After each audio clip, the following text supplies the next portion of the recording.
Son las 7 de la mañana, las 6 en Canarias. Matinal Cadena SER. Con Sergio Soto. ¿Qué tal? Buenos días. Han sido tantas tardes, tantas mañanas, incluso noches, madrugadas. Nadal al suelo, se acabó el partido, se marchó larga la bola de Roger Federer, primer español que gana el Open de Australia, Rafa Nadal. Ahí está el servicio de Nadal. ¡Bien! ¡Se acabó! ¡Ganó Nadal! ¡Ganó Nadal! ¡Ahora sí! Federer se tira al suelo, Nadal a la hierba de Wimbledon. Ganó un español. ¡Llega Federer!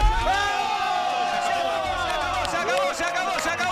¡Gana España! Sirve Rafa. Rafa Nadal es ya una leyenda del deporte español, una leyenda del deporte mundial, pero hoy, esta mañana, puede convertirse en la leyenda, en un tenista singular, en la mayor referencia de la historia de su deporte. En poco más de 2 horas, Nadal juega la final del Open de Australia frente al ruso Medvedev. Si gana, será el tenista masculino con más grandes torneos en su palmarés, el gran campeón de todos los tiempos. Así que hoy el deporte es el gran protagonista del domingo. Héctor González, buenos días. ¿Qué tal, Sergio? Buenos días. Nadal tiene ahora 35 años. Se temía incluso que abandonara, que no volviera a las pistas agotado por las lesiones, pero vuelve a estar en una final. ¿Cómo llega Héctor? ¿Cómo llega Nadal a este partido? Desde las 9:30, cita con la historia, no del deporte español, sino del deporte mundial. Rafa Nadal buscará su 21º Grand Slam ante el ruso Daniil Medvedev. Lo hace tras superar un nuevo calvario de lesiones y molestias desde el pasado Roland Garros, una situación que hace semanas llegó a poner en duda incluso la continuidad de la carrera de Nadal a sus 35 años. Aquí estamos, ¿no? Un semi-milagro, pero la realidad es que estoy increíblemente feliz y disfrutando este momento. Para mí es un éxito especialmente emocionante, ¿no? Quizás más emocionante que alguna victoria, que algún título de Grand Slam, porque la realidad es que ya no solo un mes y medio antes, sino 3 semanas atrás veíamos muy difícil o casi imposible cuando aterrizamos aquí en Melbourne estar donde estamos a día de hoy. Nueva oportunidad para Nadal, su final 29 de Grand Slam, que narrará en Carrusel Deportivo, como siempre, José Ignacio Tornadijo. Hola, Torna, buenos días. ¿Qué tal? Buenos días. Pues 2 horas quedan para que arranque el encuentro. Rafa Nadal intentará hacer historia y ser el primer tenista que consigue 21 Grand Slam. Medvedev conseguirá el número 1 del mundo también si logra el título. Desde luego han sido los 2 mejores a lo largo del torneo y podemos estar preparados para vivir una gran batalla, quizá a 5 sets. Ya lo veremos. Desde luego el español, por edad, tiene ese hándicap, 35 años, pero por coraje y por calidad puede seguramente ser aspirante claro a la victoria. A las 9:30 arrancamos en Carrusel, cita para la historia con el tenis, Nadal-Medvedev, final del Open de Australia. Enfrente Daniil Medvedev, gracias Torna, tenista ruso número 2 del mundo y por tanto el jugador más en forma del torneo en ausencia de Novak Djokovic. Nadal y Medvedev se han visto las caras en 4 ocasiones, con 3 triunfos para el español, donde destaca la final del US Open de 2019, en la que Nadal se impuso en un partido agónico en 5 sets. La de hoy es la 6ª final del Manacorí en Australia, que solo ganó la edición de 2009 ante el suizo Roger Federer. Historia dices tú, Héctor, historia dice Tornadijo, que nos lo va a contar en Carrusel. Esta es una palabra, un adjetivo histórico que a veces se nos cae de la boca con cierta facilidad, pero es que la trayectoria del deportista de Rafa Nadal, la rivalidad que ha protagonizado con los mejores que jamás hayan sujetado una raqueta, todo lo convierte en un partido muy especial. Más allá de la cifra de los 21 grandes, ¿por qué, Héctor? ¿Por qué este partido es distinto de tantísimas victorias como lo hemos visto ya? Estamos hablando de un choque que puede ser historia del deporte, siempre claro que Rafa Nadal se lleve la victoria. La rivalidad Nadal-Federer-Djokovic ha trascendido más allá del tenis en los últimos 15 años, pero es que además su palmarés en títulos de Grand Slam, es decir, Australia, Roland Garros, Wimbledon y US Open, es idéntico. 20 títulos cada uno, 60 entre los 3, una igualdad que hoy podría romperse, al menos de forma provisional. Nadal, tras vencer en semifinales, le quitaba, eso sí, hierro al asunto. Ni siquiera ganando el domingo significa que voy a ser el mejor de la historia al final de mi carrera, ¿no? Bueno, es un Grand Slam, sería un paso importante dentro de mi carrera, pero bueno, de 20 a 21 tampoco cambia tanto, ¿no? Y esta es una realidad. Me haría mucha ilusión, pero no creo que me cambie la vida. Sobre si una victoria le asegura o no ese trono del más grande de todos los tiempos, responde el extenista y analista Alex Currella en Carrusel. Sí, seguramente, porque nos guste o no, los Grand Slams yo creo que son los que marcan la diferencia. En el caso de estar con uno con 21 y los otros 2 con 20, sí que parece que los deja un poco detrás. Yo sí que coincido con Rafa en que él ha llegado a este Grand Slam con tan poca expectativa que la sensación de presión del 21 la tiene menor a de lo que la tuvo en Roland Garros el año pasado, o el mismo Novak que llegó al Open USA pudiendo sumar el 21, o Federer hace un par de temporadas en Wimbledon que se sabía que podía sumar el 21. Nadal cuenta en su haber con 13 Roland Garros, 4 US Open, 2 Wimbledon y un Open de Australia, el primer grande conseguido en el año 2005 en París, en Roland Garros, donde consiguió también el 20º en el año 2020. Veremos si esta mañana llega el 21º en Melbourne, en esta final del Open de Australia contra Daniil Medvedev. Bueno, no te vayas, Héctor, porque ya decíamos que el día viene con el deporte en primer plano, y si por la mañana tenemos a Nadal, por la tarde vamos a ver a la selección española de balonmano pelear por volver a ser la mejor de Europa. A las 6 de la tarde en Budapest, España juega la cuarta final consecutiva de un europeo, a la que no falla desde la edición de 2014. El rival por el oro va a ser otro clásico del balonmano, la selección de Suecia. Diego González, enviado especial a Hungría. Buenos días. Hola Héctor, buenos días desde Hungría. 6 de la tarde, Sport Arena de Budapest, 19.000 espectadores en sus gradas. España ante el gran reto de volver a ser campeona de Europa. Lo sería por tercera vez consecutiva, precisamente ante Suecia, que es la única que lo ha logrado en la historia. Se repite la final de hace 4 años, en la que ganaron los hispanos a los suecos en Croacia.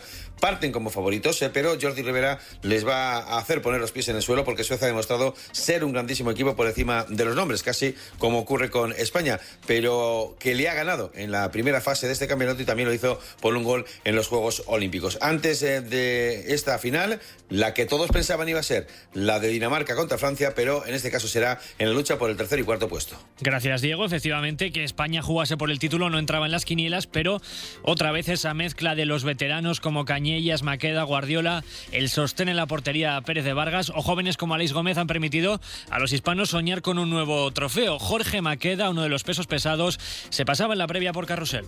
Creo que no va a tener nada que ver el partido que jugamos aquel día, que parece ya que ha sido hace un año, que ellos van a salir a darlo todo a ganas. Yo creo que no nos pueden ganar. Esa posibilidad que tenemos para entrar en la historia de los europeos, yo creo que nos tiene que dar ese plus de motivación para hacer más grande aún la historia de los hispanos. A las 6 en punto, España-Suecia, los hispanos a por el tercer europeo consecutivo. Pues todo esto y aún más, también los partidos de segunda, se lo vamos a contar en el carrusel de la SER. Gracias, Héctor. Hasta luego. Gracias, Sergio. Feliz domingo.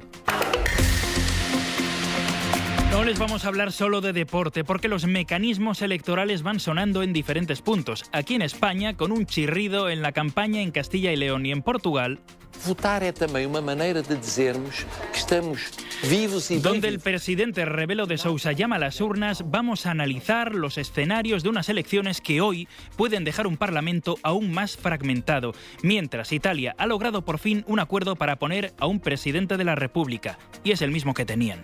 Mattarella, el octogenario que ya había empezado a mudarse, pero al que no le dejan irse porque no hay acuerdo para otro.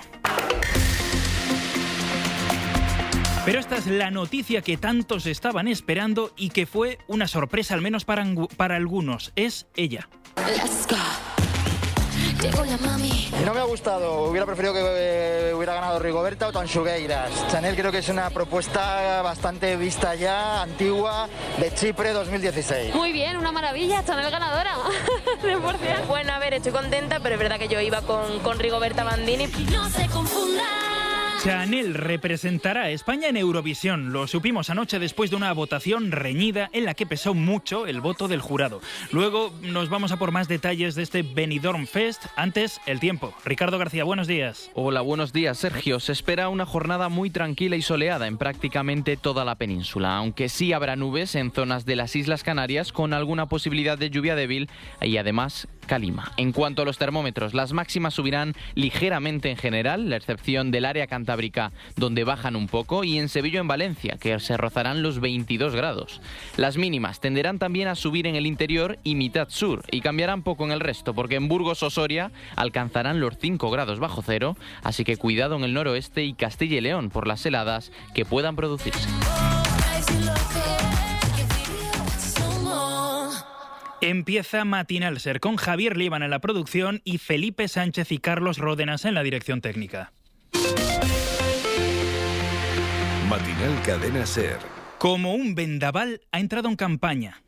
Oigo decir, hay que ganar para que llegue no sé quién a la Moncloa, para que llegue no sé quién al Palacio de no sé cuántos, o a la casa de no sé qué, o al convento de no sé quién. La pregunta es, ¿y para hacer qué? Se gana para construir. Hay muchas personas que se agarran a supuestas soluciones baratas, a populismos mentirosos. Campaña para el PP, pero contra Casado.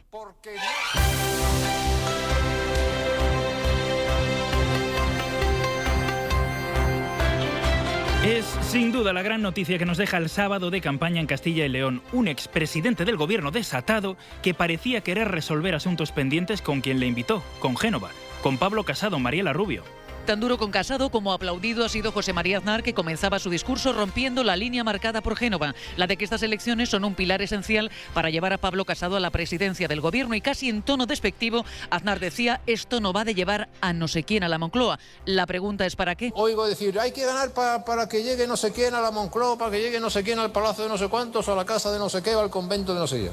La pregunta es, ¿y para hacer qué? Aznar también era hipercrítico con Vox, a quienes llamaba populistas mentirosos, pero asegurando al tiempo que el problema es la falta de una referencia fuerte en la derecha. Tenemos que ser una sólida referencia en la cual confiar. Hay muchas personas que se agarran a supuestas soluciones baratas, fáciles, mágicas, a populismos mentirosos o a populismos falsos, porque no tienen un referente fuerte en el cual confiar. Y dardo también sobre Isabel Díaz Ayuso. Decía Aznar que Mañueco tiene un buen equipo porque para ser un buen líder hay que rodearse de los mejores sin ninguna reserva. Para ser un gran líder y un gran presidente, y tú lo eres las dos cosas, es porque eres capaz de reunirte de los mejores.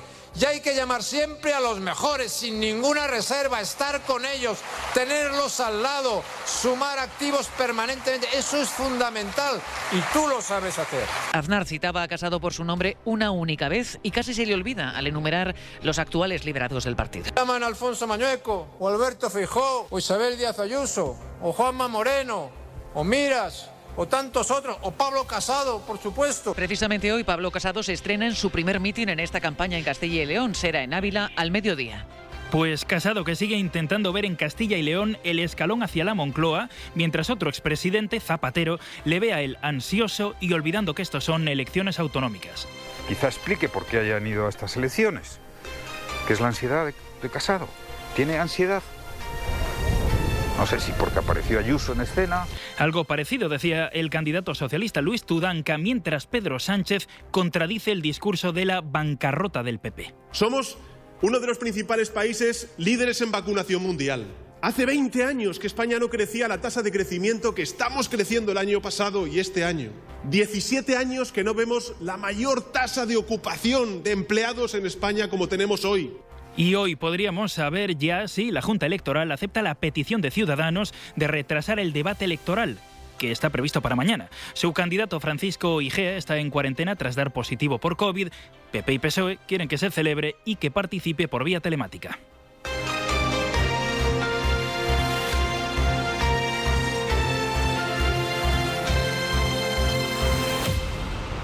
Antes de salir de la política española, este sábado, Ione Belarra, de Unidas Podemos, le ha enviado una carta al ministro de Exteriores, a José Manuel Álvarez, para pedirle que impulse políticas de paz en alusión al conflicto en Ucrania. Mañana, por cierto, se reúne el Consejo de Seguridad de la ONU para analizar la situación y pedirle a Rusia que explique el despliegue militar en la zona. Julio Guerra. Se trata de un documento con 16 puntos en el que el Ministerio de Derechos Sociales le propone al de Exteriores cómo desescalar el conflicto de Rusia en la frontera de Ucrania, dicen, desde el diálogo y la diplomacia.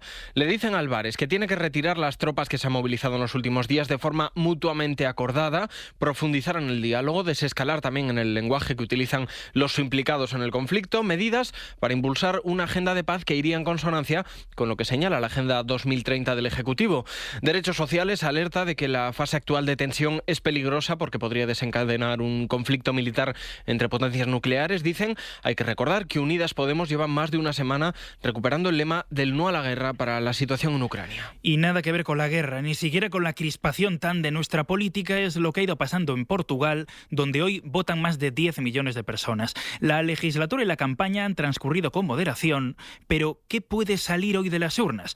Bueno, los analistas temen un parlamento de acuerdos aún más complejos y con la izquierda recalculando sus fuerzas. Corresponsal en Lisboa, Lucas Font.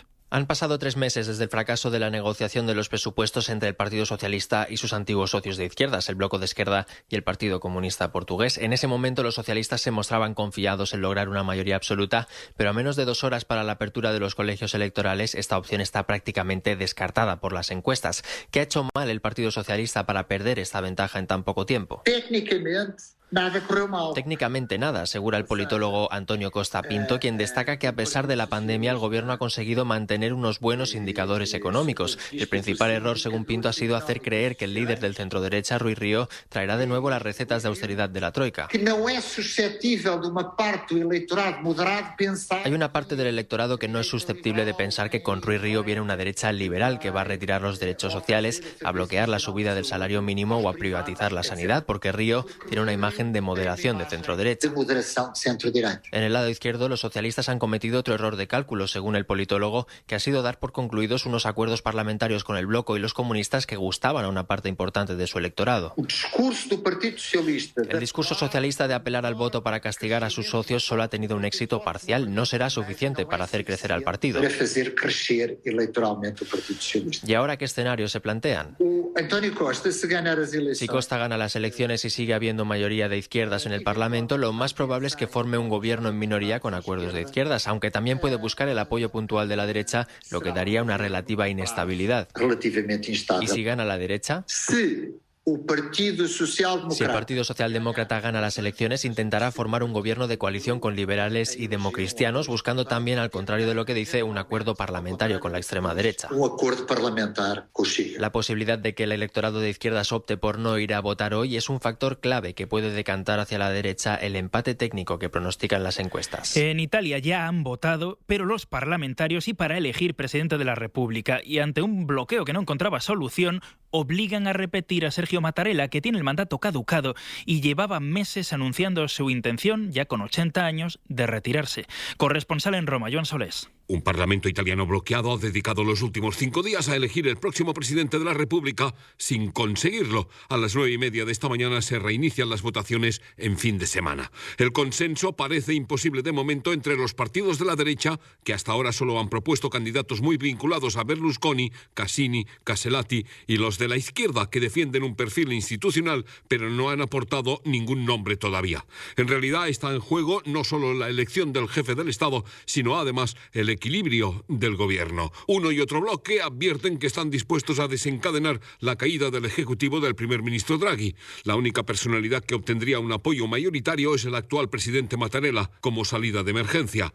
Peccato, como dicen los italianos, que su mandato termina el próximo miércoles y a sus 80 años no acepta la reelección.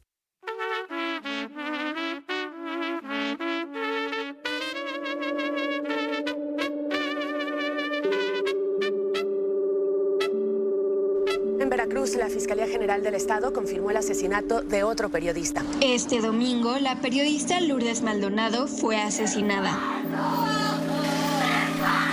Mientras tanto, en Tijuana, Margarito Martínez Esquivel, fotoperiodista con 20 años de trayectoria, fue asesinado. García Luna es algo todavía peor, porque es un servidor público, en teoría. A sus órdenes, mi amigo, gusto saludarlo. Aquí, pues dile que mañana mando el técnico y el lunes está viendo la mercancía y inmediatamente le mando lo de las 2 toneladas. Hola, muy buen día. Mi nombre es Jaime Melo y soy fotoperiodista aquí en la ciudad de Tijuana. Soy Inés García Ramos, periodista desde hace 10 años en Tijuana. Sonia de Anda, soy periodista. Una sensación de mayor miedo, de preocupación y de falta de protección por parte de las autoridades para realizar nuestro trabajo. Tal vez no hay una balacera grande todos los días, pero sí, todos los días hay ejecuciones. Andamos muy paranoicos, andamos depurando grupos de WhatsApp. Han surgido varios reportes de compañeros que se sienten seguidos. Idea o sensación de que se puede asesinar a un periodista en Tijuana y no pasa nada. Me inundaron de amenazas y de insultos. Expertos en seguridad consideraron que yo debería de cargar una guardia policíaca permanente.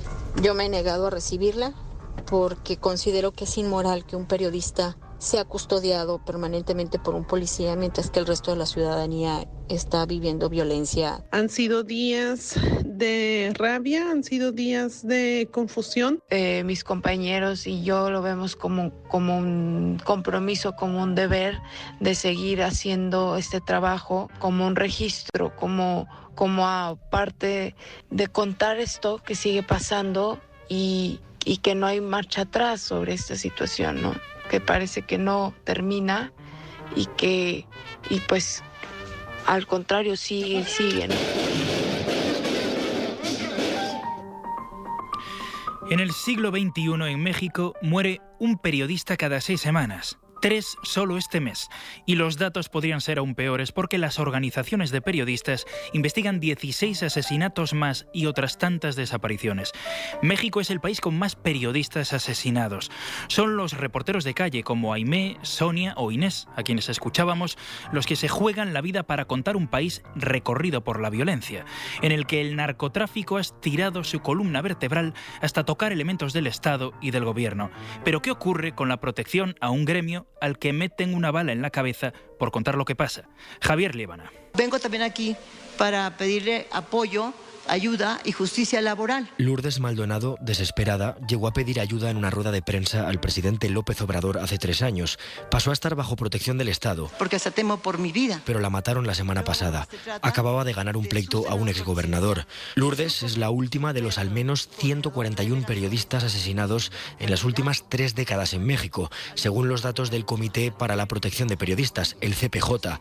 Otros 9 profesionales, y podrían ser más, protegidos por el Estado, han sido igualmente asesinados. Empezaron a pedir este tipo de... Sonia es periodista y consejera del Mecanismo de Protección del Gobierno. El problema del mecanismo no es solo su falta de recursos y de coordinación, sino la incluso filtración en sus tejidos. Y llegamos a tener en Baja California pues un influencer que era un vocero de narcos protegido por el Estado. La mortalidad de periodistas en México solo es comparable a la de un país en guerra, explica Carlos Martínez de la Serna, director de programas del CPJ. Cuando un periodista solicita el apoyo del mecanismo, se supone que debe recibir medidas de urgencia en menos de 12 horas, pero en muchas ocasiones medidas muy importantes como la asignación de un guardaespaldas se retrasan durante meses. Hay regiones enteras en las que la corrupción y el narcotráfico han apagado todas las voces. No hay prensa.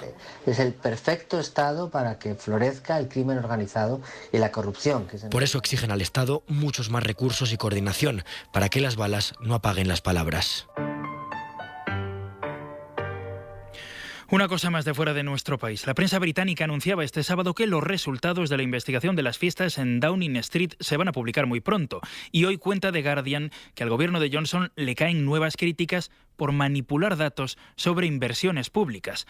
Las anuncia sin aprobar las partidas de gasto, sin que haya dinero real para, dice la oposición, tapar el escandaloso resultado que dará ese informe.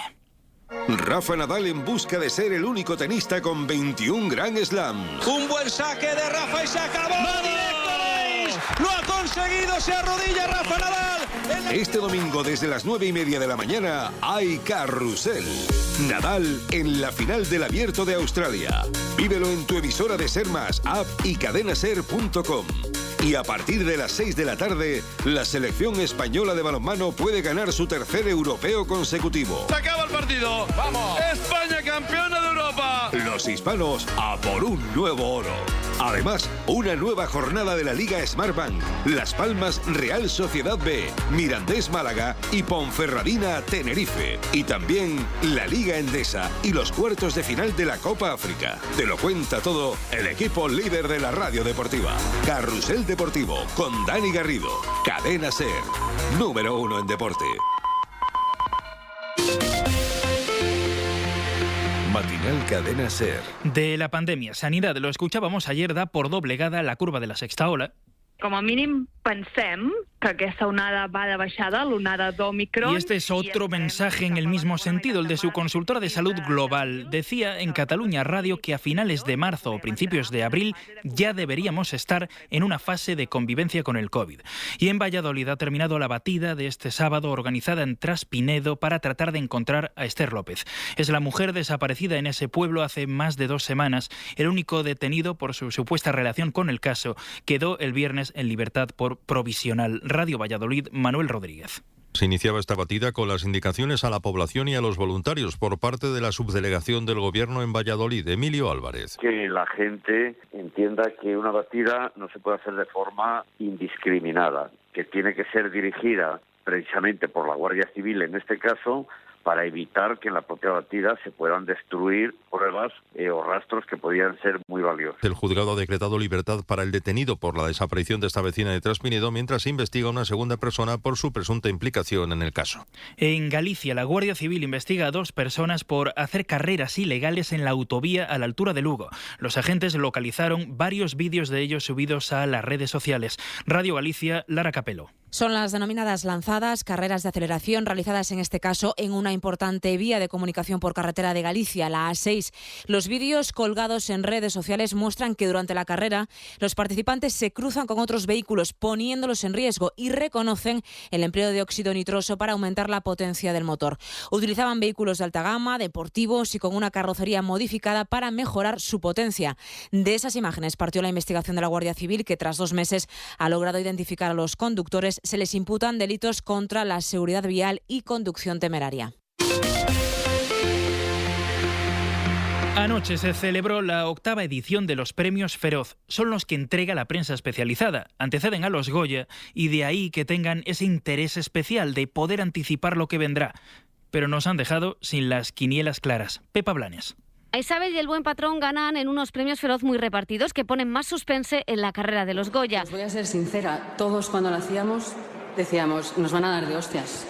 Nos van a dar de hostias porque es muy difícil hacer una película así en un momento como este en el que hay tantos blancos y negros y tantas posturas. Iciar Bollaín lidera Mejor Drama y León de Aranoa Comedia y Guión, además del primer Feroz para Bardem. Muchísimas gracias por el premio, estoy muy contento. 3 premios para Madres Paralelas, Aitana Sánchez Gijón, la maravillosa banda sonora y El Cartel, y Petra Martínez se llevaba el de Mejor Actriz por La vida era eso. Hay muchas cosas que las mujeres no sabemos, algunas de mi edad. Satisfaction. Y en televisión, Cardo y Venga Juan se han repartido los premios. Todo en una gala con humor, con mascarillas y con una reivindicación para acabar con la precariedad en el cine y en el periodismo. Fue una noche emocionante, como si ya estuviéramos en pleno Festival Europeo de la Canción. Y ha dado para más emociones todavía en las redes sociales. Contribuye al debate el hecho de que la votación fuera dispar. El público por un lado, el jurado por otro. Sea como sea, Chanel y su impresionante puesta en escena serán la voz de España en Eurovisión. En el Benidorm Fest estuvo anoche Jorge García. Hubo sorpresa en el Palacio de Deportes de Benidorm. No estaba entre las favoritas. Nosotros somos de Tanxugueiras y también de Rigoberta, obviamente. El corazón dividido entre las dos. ¡Rigoberta Bandini! Rigoberta. Yo Rigoberta. Tengo que decir que las sorpresas... Pero Chanel, una de las revelaciones durante las semifinales, se impuso en la final del Benidorm Fest. Ahora conquista de Europa con la energía española, con la sandunga, con el fuego, con el agua, con unos vocals perfectos, con energía y hacerlos disfrutar y bailar.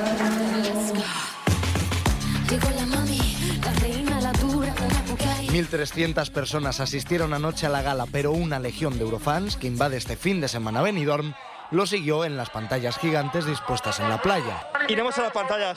Sí, iremos a las pantallas. No hay entrada.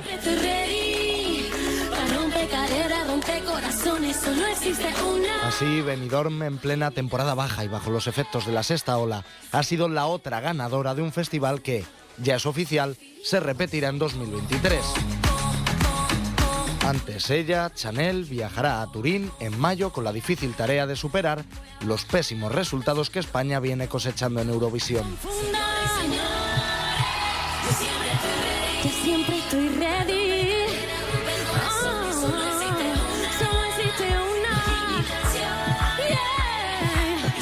Antes de marcharnos, recordamos, la cita con el deporte será a las 9:30. Les contaremos en Carrusel Deportivo esa final del Open de Australia entre Rafa Nadal y el ruso Daniel Medvedev, que podría convertir a Nadal en el tenista masculino con más títulos de Grand Slam de la historia del tenis.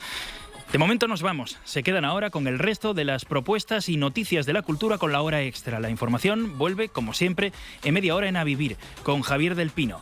Que tengan un feliz domingo.